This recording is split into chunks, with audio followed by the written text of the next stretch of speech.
Sir, she named you as the father. The words hit Salvatore Bianchi like a physical blow as he stood before the floor-to-ceiling windows of his penthouse office on the 63rd floor, overlooking the Chicago skyline. 6 months had passed since the ink dried on their divorce papers, 6 months of silence from Renata. The phone nearly slipped from his grip as the hospital administrator continued speaking about complications, premature delivery, and Renata's unconscious state. His empire of concrete and steel suddenly felt hollow beneath his Italian leather shoes. Memories flooded back, their whirlwind courtship 4 years ago, when she'd been the brilliant art curator who refused his advances 3 times before accepting a dinner invitation. He remembered how her intelligence and fierce independence had captivated him in a world of sycophants. Their marriage had collapsed under the weight of his obsession with expanding his territory. Missed anniversaries replaced with expensive gifts, and late-night phone calls that pulled him away from their bed. He had chosen power over presence, watching her withdraw further with each passing month. "Prepare the car," he commanded his security chief, Luca Pavoni, who stood silently by the door, face impassive, but eyes calculating the implications of this development. "And get me everything on Renata's condition, immediately." The sleek black Bentley cut through Chicago traffic, his driver navigating efficiently toward Northwestern Memorial Hospital.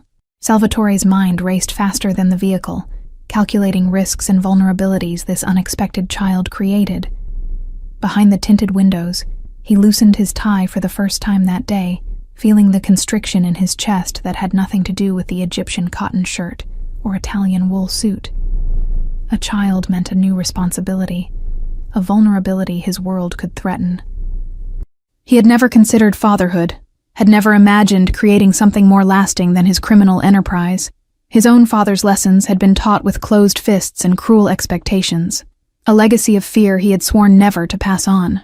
The last time he'd seen Renata had been in their attorney's offices, her eyes dry but hollow as she signed away her claim to his fortune in exchange for a clean break. She had wanted nothing from him but freedom, and he had granted it with the same cold efficiency with which he ran his business. As the hospital came into view, Salvatore hardened his expression into the mask his associates knew and feared. Whatever awaited him inside those sterile walls would be handled with the same calculated precision that had defined his rise in Chicago's elite circles. He strode through the hospital entrance, the air thick with disinfectant and desperation, his security detail creating a perimeter around him. The staff scattered before him like pigeons, recognizing power even without knowing its source. A nurse with tired eyes directed him to the NICU on the 4th floor, her voice faltering under his intense gaze. The elevator ride felt eternal, each second stretching as the weight of impending paternity pressed down on his shoulders.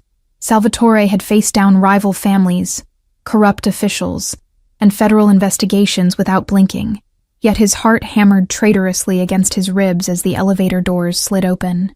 He was a man accustomed to controlling every variable, yet he was walking into a situation entirely beyond his command. The head doctor approached him with the wary respect of prey, recognizing a predator, explaining Renata's condition in careful terms: severe preeclampsia, emergency C-section, induced coma to stabilize her condition. The words blurred together as Salvatore focused on maintaining his impassive facade.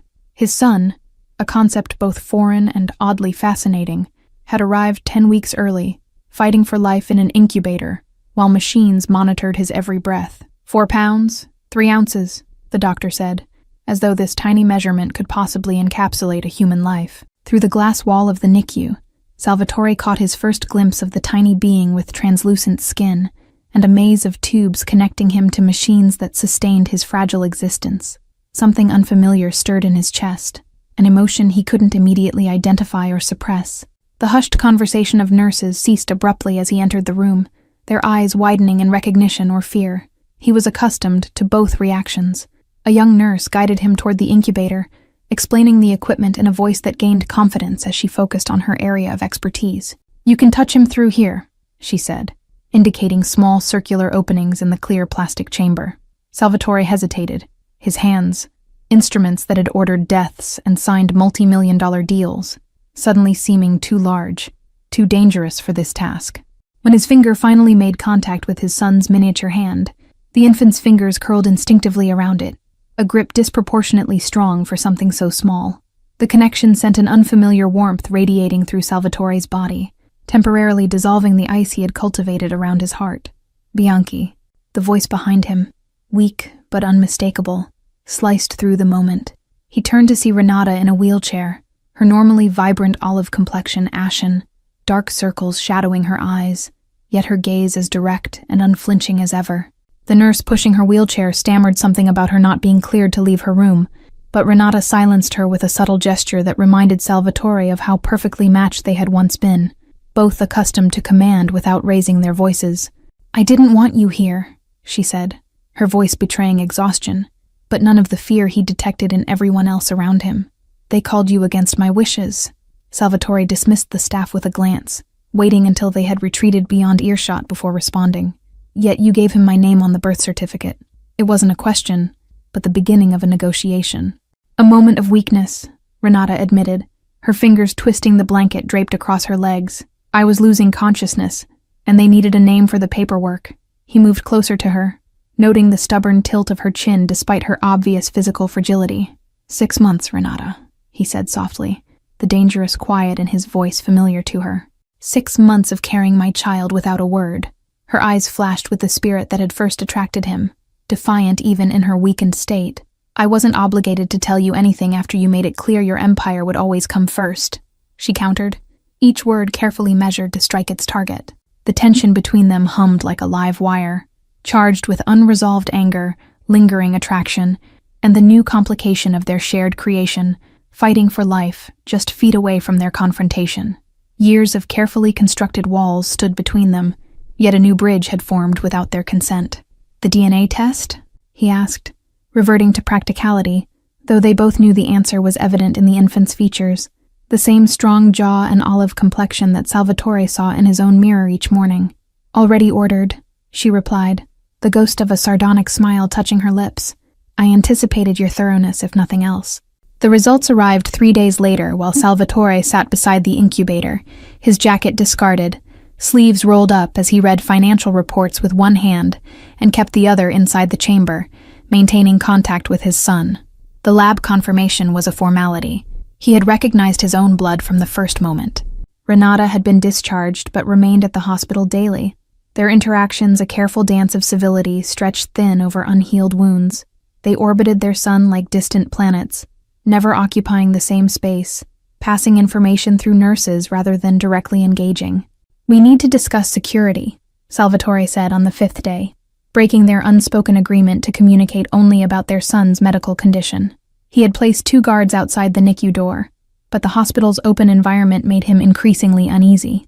Renata's tired eyes met his across the incubator, her expression shifting from automatic rejection to reluctant consideration. "Your enemies," she acknowledged, not a question but a statement of fact that had once been the background radiation of their marriage.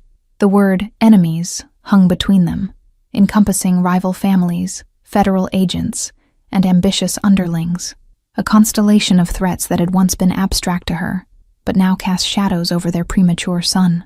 Motherhood had made theoretical dangers viscerally concrete. "He needs a name," she said suddenly, changing the subject, yet moving their relationship incrementally forward. "The nurses keep asking, and baby boy Bianchi feels increasingly inadequate." Salvatore's family had traditions spanning generations, names passed down like heirlooms along with vendettas and territories.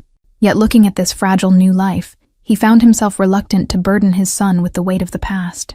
"Antonio," he suggested after a long moment, the name of neither his father nor grandfather, but of a distant uncle who had escaped the family business, creating art in Florence far from Chicago's blood-soaked streets. Antonio Paolo Bianchi. Something softened in Renata's expression, a recognition that surprised him.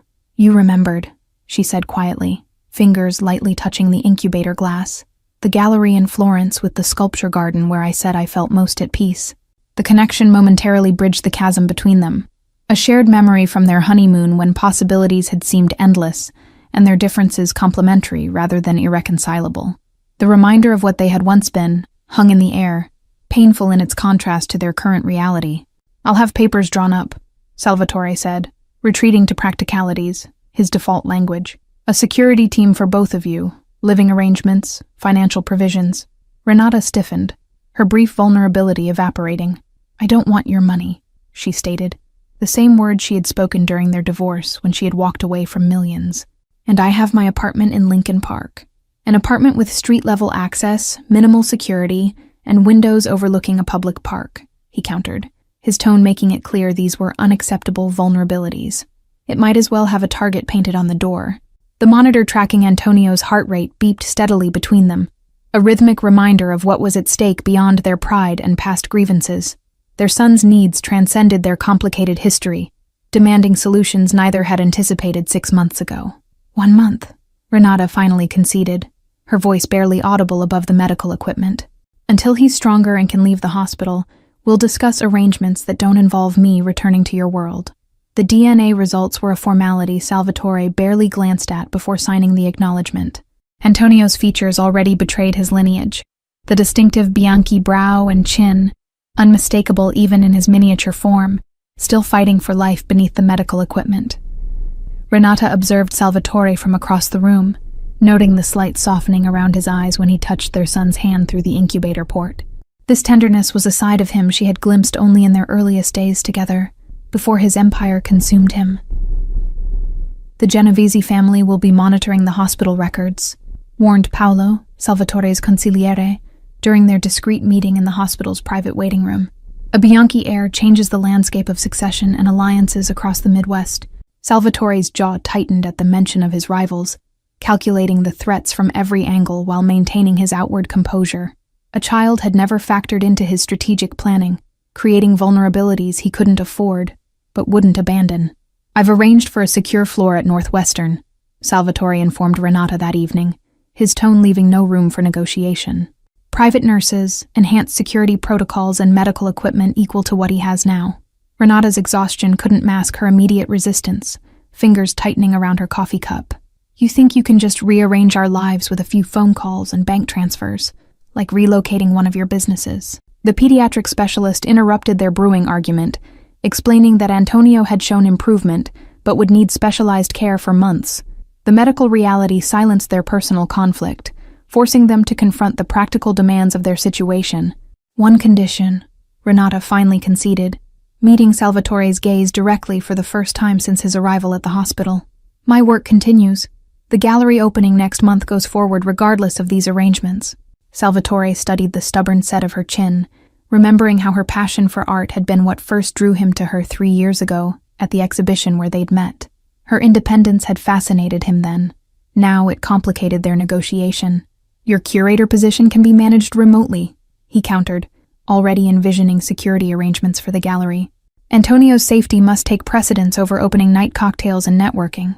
The flash in Renata's eyes reminded him of their most heated arguments, when she had been the only person in Chicago unafraid to challenge him.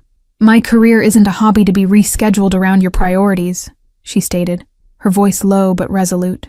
As Antonio's condition stabilized enough for limited physical contact, a nurse showed Renata how to perform kangaroo care, holding their son against her bare skin to regulate his temperature and strengthen their bond. Salvatore watched from the doorway, an unexpected ache forming in his chest. When the nurse suggested he try the same technique, Salvatore hesitated, his hands that had orchestrated complex criminal enterprises suddenly uncertain. Renata's soft instruction surprised them both. "Just support his head, like this." The first voluntary contact between them in months. The sensation of his son's heartbeat against his chest altered something fundamental in Salvatore's worldview, shifting priorities that had been fixed for decades. The empire he had built seemed simultaneously more important to secure and less important than this fragile connection. As they settled into a cautious routine of hospital visits and medical consultations, Salvatore's enemies began testing boundaries, probing for weakness in his organization while his attention was divided. 3 shipments were intercepted at the docks, a warning he couldn't ignore. The penthouse on Michigan Avenue overlooked the lake through bulletproof glass windows, the entire floor transformed in the week before Antonio's hospital release. A state-of-the-art nursery occupied what had once been Salvatore's home office, medical equipment disguised within custom cabinetry. "The East Wing is yours," Salvatore explained to Renata, as he led her through the space, careful to maintain a professional distance. "I've had your personal items moved from your apartment, and the second bedroom has been converted into a studio space for your work." Renata ran her fingers along the custom drafting table positioned to capture the morning light. Surprised, he had remembered her preference for working with natural illumination. The thoughtfulness behind this detail disturbed her more than any grand gesture could have. Antonio's homecoming was orchestrated with military precision. Streets temporarily blocked, decoy vehicles deployed, and a medical team on standby throughout the transfer. Salvatore personally carried the infant carrier from the hospital to the waiting car, his body a shield. That first night, both parents hovered over the crib, anxiety manifesting differently in each, Renata constantly checking Antonio's breathing, while Salvatore scanned security feeds on his tablet. They moved around each other awkwardly, like dancers following different rhythms. "You should sleep," Salvatore finally said, noting the shadows beneath Renata's eyes. "I'll take first watch." The phrase revealed his mindset, not babysitting, but standing guard, protecting his bloodline with the same vigilance he applied to his territories. The night established their pattern, an unspoken schedule of infant care divided between them, minimizing their direct interaction while ensuring Antonio was never alone. Their conversations remained limited to their son's needs. The past, a forbidden territory neither dared to explore. Renata's gallery opening approached, creating tension in their careful arrangement as she insisted on attending despite Salvatore's security concerns. Their negotiation over the event revealed how little had changed between them, her fierce independence clashing with his need for control. "You'll have 4 men inside, 2 outside, and I'll attend as your escort," Salvatore finally proposed, having calculated the risks and determined his personal presence would be the most effective deterrent to any threat. "Non-negotiable if you insist on going." The prospect of appearing publicly together for the first time since their divorce created a new complication neither had anticipated, the personal implications beyond the practical security concerns. Renata found herself standing before her closet that evening, considering choices with uncharacteristic uncertainty. When she emerged in a sleek black dress that highlighted the curves still recovering from pregnancy, Salvatore's momentary silence spoke volumes. The physical awareness between them remained unchanged, despite the emotional distance they maintained through carefully constructed barriers. Antonio's first pediatrician visit became another choreographed security operation, with Salvatore's personal physician making a house call rather than risking exposure at a medical facility. The doctor's startled expression when the Mafia boss carefully demonstrated the feeding technique he'd perfected betrayed his surprise. The household staff maintained a respectful distance, but Renata noticed how they watched their employer with newfound curiosity as he adjusted his schedule around Antonio's needs. The fearsome reputation that had once seemed carved in stone showed hairline fractures in the presence of his son. During the 3rd week of their arrangement, Renata woke to find Salvatore in the nursery, speaking softly to Antonio in Italian. Not baby talk, but serious conversation about honor and choices, family legacies and fresh starts. The vulnerability in this unguarded moment made her retreat silently to her room. The territory they carved for themselves within the penthouse evolved with unspoken boundaries, shared spaces like the kitchen becoming neutral zones where they could briefly coexist without confronting the complicated emotions that simmered beneath their civil interactions. The first warning came disguised as a congratulatory flower arrangement delivered to the gallery opening, the card's message clear only to those who understood the language of threats. "Children make us vulnerable. Condolences in advance." Salvatore intercepted it before Renata could read it. His response was swift. A clear message was sent across the city's power structures, understood by all who needed to heed it. The evening news reported unrelated incidents, but the targeted precision of Salvatore's actions told a different story. Renata recognized the shift in security protocols immediately. Additional men positioned throughout the building, her scheduled appointments suddenly canceled, and Salvatore's increased presence in the penthouse rather than at his downtown office. Her artwork remained untouched on her easel, deadline approaching. "You can't keep us locked away indefinitely," she challenged him over dinner, the first meal they'd shared rather than eaten in separate rooms. "Antonio needs normality, not a fortress mentality that will shape his entire worldview." Salvatore's expression remained impassive, but his knuckles whitened around his fork. "The Genovese family doesn't issue empty threats," he stated, the rare mention of his business within these walls indicating the severity of the situation. "They see him as leverage against me." The security breach occurred during a scheduled staff change. The service elevator compromised by a maintenance worker whose background check had been flawless because his identity was fabricated. Renata was alone with Antonio in the nursery when the alarms silently triggered. She had only seconds to react, her maternal instinct overriding fear as she grabbed Antonio and moved to the panic room Salvatore had shown her during their first tour. The reinforced door sealed behind her just as footsteps approached down the hallway. Through the hidden security monitors, she watched 3 men methodically search the penthouse, their movements betraying professional training rather than common criminal opportunity. They focused immediately on the nursery, ignoring valuable artwork and electronics. Salvatore's arrival, 8 minutes later, transformed the penthouse into a scene of intense conflict, his controlled precision evident in the efficiency with which he and his security team dealt with the intruders. Renata had never witnessed this side of him directly, had only known it existed in the abstract. When he finally opened the panic room door, blood spattered across his custom shirt. Salvatore's expression contained something Renata had never seen before. Raw fear momentarily visible before his composure returned. Without speaking, he gathered them both in an embrace that surprised them equally. "You were right to come here immediately," he said later, after Antonio had been settled and the evidence of intrusion erased by a specialized cleanup crew. "Your instincts saved his life today." The attack forced a renegotiation of their arrangement, security concerns overwhelming their carefully maintained independence. For the first time since the hospital, they sat together for hours, analyzing vulnerabilities and possible solutions, their shared purpose temporarily bridging other divides. "We need to disappear," Salvatore finally concluded, making calls to prepare his rarely used property in Michigan, isolated on 100 acres of private woodland. 3 weeks minimum, until I can identify and eliminate the source of the leak. Renata gathered essentials with practiced efficiency, prioritizing Antonio's needs, while noting how Salvatore methodically removed evidence of their destination from every electronic system. The disciplined emergency response revealed how her ex-husband's mind operated under pressure. The journey north happened in darkness, vehicle switches and decoy routes ensuring their trail disappeared long before they reached the lakeside property.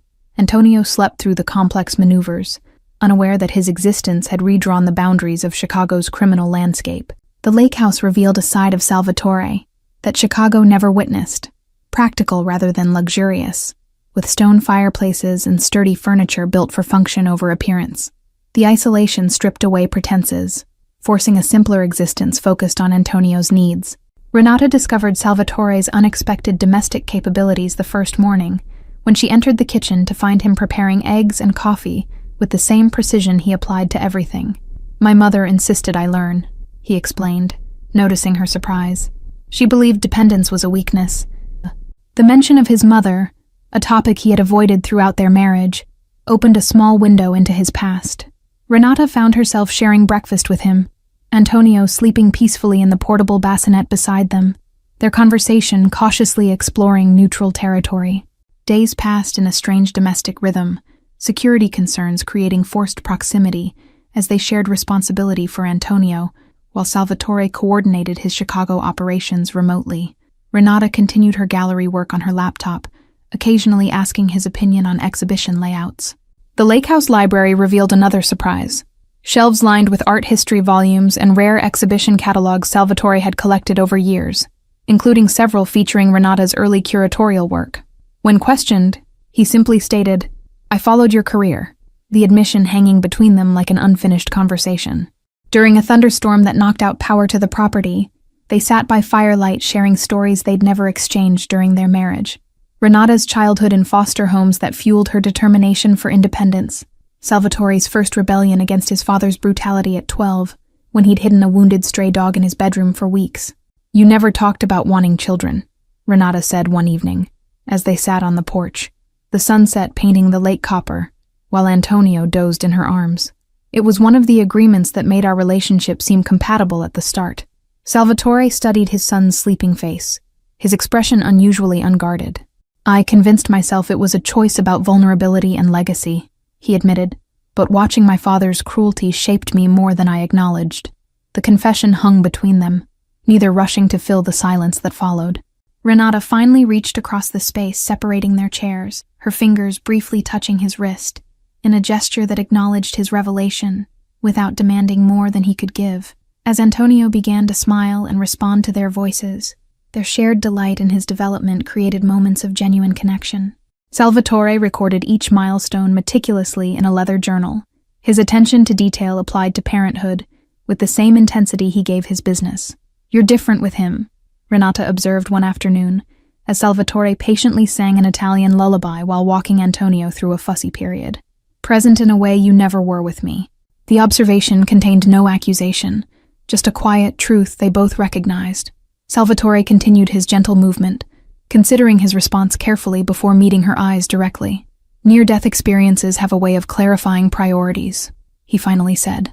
Late one night, Renata found Salvatore reviewing security footage from Chicago on his laptop, his expression grim as he watched surveillance of Genovese men meeting with one of his captains. The betrayal was evident even without audio, the trusted lieutenant now compromised. "This is why I kept you at a distance," Salvatore said without looking up, aware of her presence behind him. "Every relationship becomes ammunition for enemies to exploit. Every attachment a potential weakness to be leveraged." His words illuminated the fundamental conflict of their marriage, his belief that isolation equaled safety, colliding with her need for genuine connection. For the first time, Renata could see his emotional distance as misguided protection rather than indifference. The realization didn't erase their past, but it reframed it in a way that allowed for new understanding. As they moved around the kitchen that evening, preparing dinner together, the silence between them felt companionable rather than strained. Antonio's first genuine laugh, prompted by Salvatore's improvised shadow puppets on the wall, broke something open between them. Renata joined their play, adding her own shadow creations, and suddenly they were both laughing too, the sound unfamiliar but healing. The call came at 3:42 a.m., Salvatore's private line ringing with news that could not wait until morning. His expression darkened as he listened, body tensing like a predator preparing to strike, eyes finding Renata standing in the bedroom doorway with Antonio cradled against her shoulder. "They've taken Carlo," he said, after ending the call, referring to his youngest brother who managed their legitimate business interests. "The Genovese family is demanding an exchange. Carlo for information about our son. The calculated cruelty of targeting his brother, the only Bianchi untouched by the family business, a professor at Northwestern whose passion for mathematics had been encouraged rather than ridiculed by Salvatore, revealed how thoroughly their enemies had studied their vulnerabilities." Renata watched Salvatore transform before her eyes, the man who had gently bathed their son hours earlier, vanishing beneath the calculated precision of a strategist, weighing options and outcomes. His fingers moved rapidly over his phone, activating contingency plans long established for such scenarios. "I need to return to Chicago immediately," he stated, already gathering essentials with practiced efficiency. "You and Antonio will remain here with Paolo and 4 guards. No communication, no digital footprint, complete isolation until this is resolved." When Renata began gathering her own essentials, Salvatore stopped abruptly, confusion momentarily breaking through his tactical focus.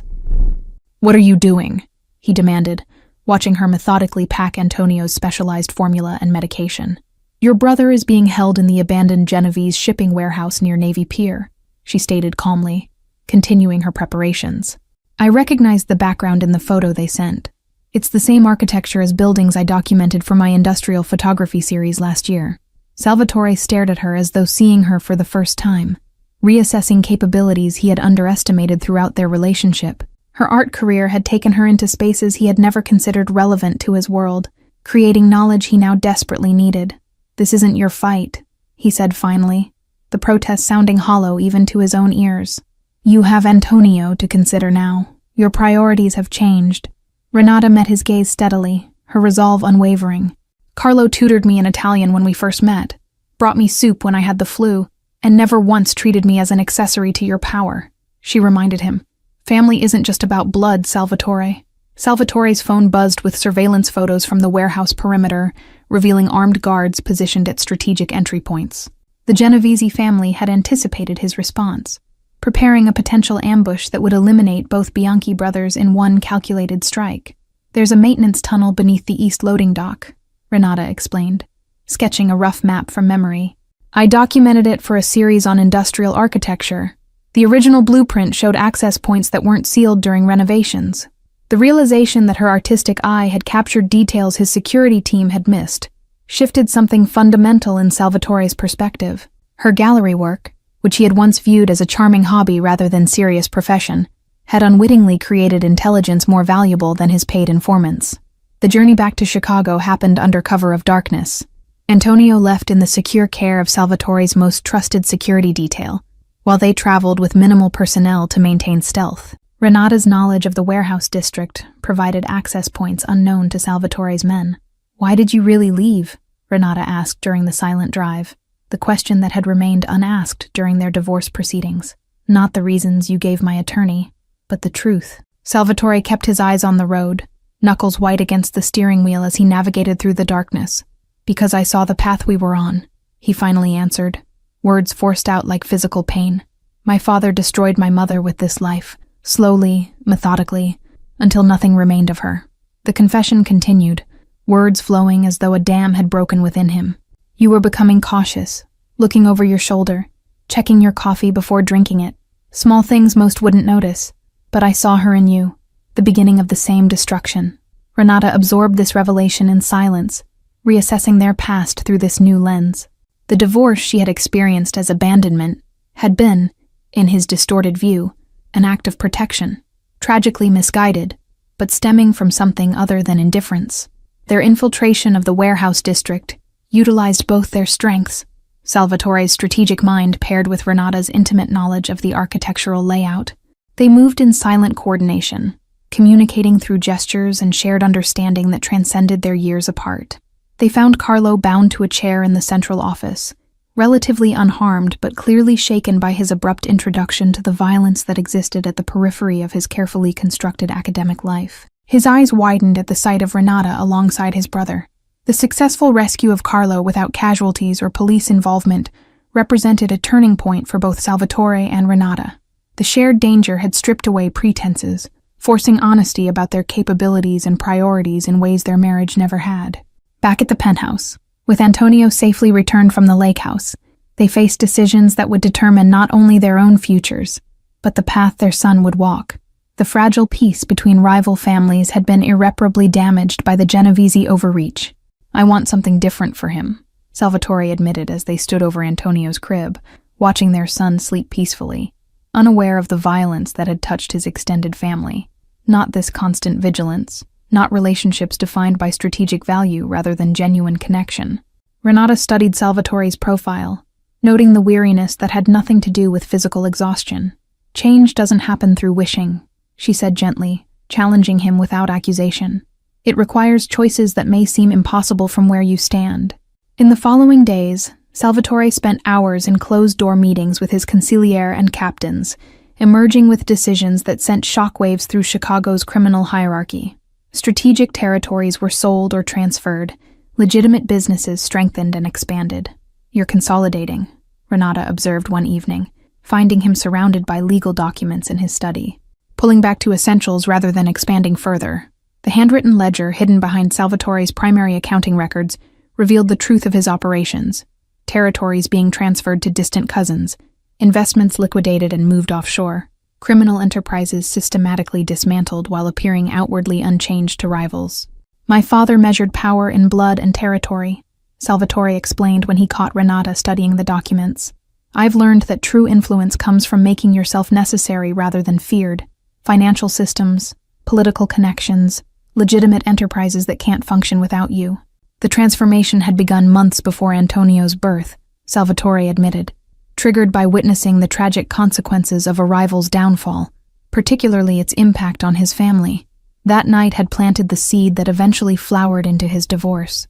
The realization that his lifestyle was incompatible with family, though he hadn't yet found the courage to completely abandon it. Salvatore nodded, rubbing exhaustion from his eyes. "Preparing for transition," he clarified, the admission significant in its implications.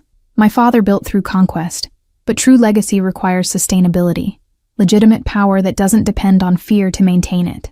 The restructuring created waves that reached beyond Chicago, allies and enemies alike recalculating the changing landscape. Salvatore's reputation for calculated ruthlessness made others wary of interpreting his actions as weakness rather than strategic evolution. "The gallery in New York wants to expand our partnership," Renata mentioned casually over breakfast, sliding a proposal across the table while maintaining eye contact. "It would mean traveling between both cities, establishing a permanent collection focusing on emerging Italian artists." The international dimension of her proposal aligned perfectly with Salvatore's evolving business model, creating legitimate reasons for their presence in Italy, where his family still maintained connections untainted by American legal scrutiny. The synchronicity of their independent planning surprised them both. "What are we doing, Salvatore?" Renata asked directly, the question encompassing their co-parenting arrangement, their renewed proximity, and the unaddressed emotions that still lingered between them. "We're not married anymore, but we're not exactly divorced in any practical sense." Instead of answering immediately, Salvatore reached across the table, his fingers lightly touching hers in a gesture reminiscent of their early courtship. "We're finding a new way forward," he said simply, not returning to what failed, but not discarding what could still work. The honest acknowledgement of their incomplete separation created space for genuine evaluation. They began discussing terms for a future neither had anticipated, not reconciliation as much as reinvention, building something new from the foundation of shared parenthood and evolved perspectives. Antonio's first birthday celebration became a statement of their new direction, a small gathering at the brownstone Salvatore had purchased in Lincoln Park, away from the high-security penthouse that represented his former priorities. Family and close friends replaced business associates and obligatory connections. As they watched Antonio take his first tentative steps between them, Salvatore and Renata exchanged a look that acknowledged how far they had come from the hospital NICU a year earlier. Their son's journey from fragile preemie to determined toddler mirrored their own path toward resilience. "I never asked what you want," Salvatore realized aloud as they cleared away birthday decorations after guests departed. "I've been reconstructing my world around what I believe Antonio needs, what might make co-parenting possible, but I haven't asked what would make you happy." Renata considered his question while wrapping leftover cake, appreciating that he had finally asked, rather than presumed to know. "I want authenticity," she answered, meeting his gaze directly. "Not performances of domesticity or arrangements of convenience, but genuine presence." Salvatore absorbed her words, recognizing the fundamental complaint that had underscored their marriage's collapse.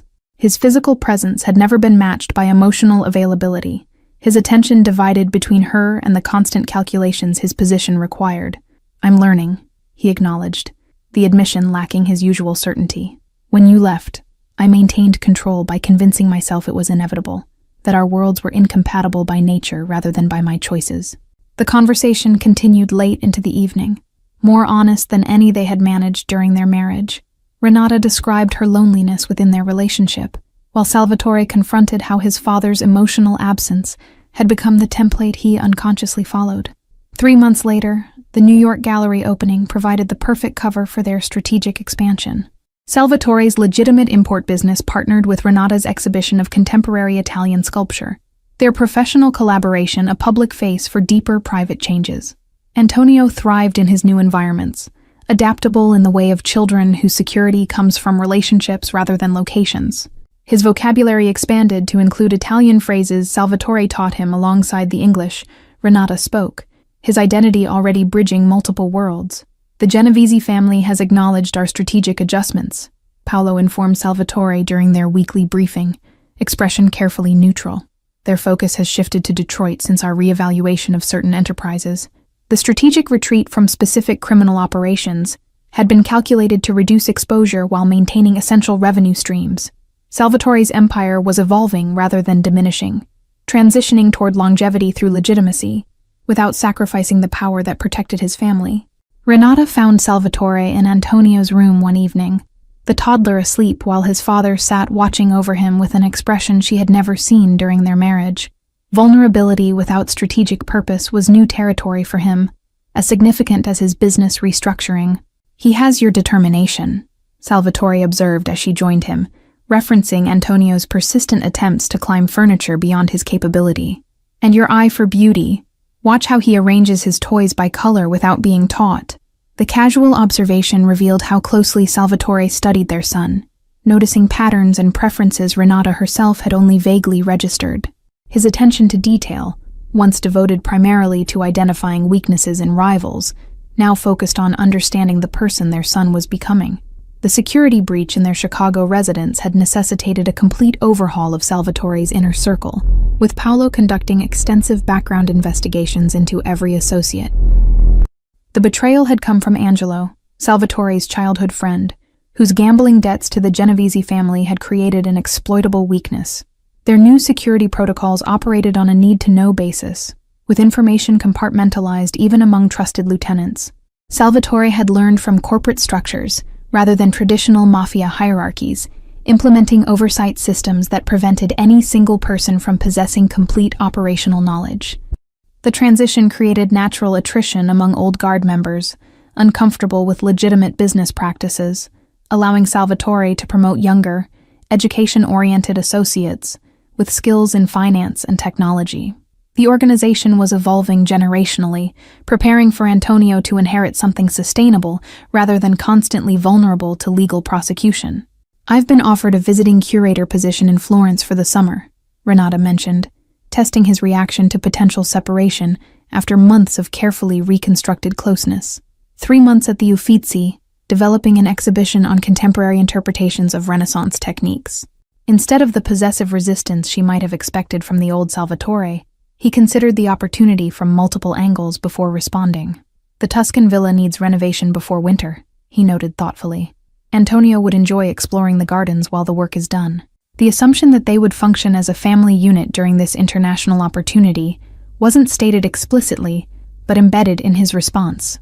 Their relationship had evolved beyond formal co-parenting into something neither had anticipated when receiving that hospital call 18 months earlier. "Is this what you imagined when you signed our divorce papers?"